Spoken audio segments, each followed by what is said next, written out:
Thinking about getting a Connecticut medical marijuana card?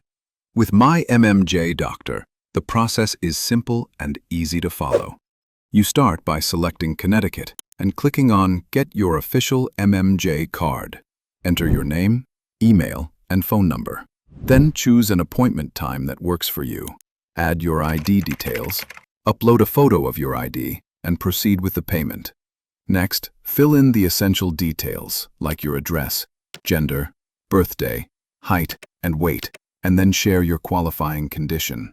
You'll also need to provide information about any medications or supplements you're taking, mention any allergies, and upload medical documents if you have them. Once that's done, a quick signature on the confirmation pop-up locks in everything. Your consultation with a Connecticut licensed professional is scheduled immediately. Most evaluations last 5 to 10 minutes, and if you qualify, your medical marijuana recommendation is emailed the same day, often within a few hours. Once you have it, you can register with the state and gain safe and legal access to medical marijuana in Connecticut.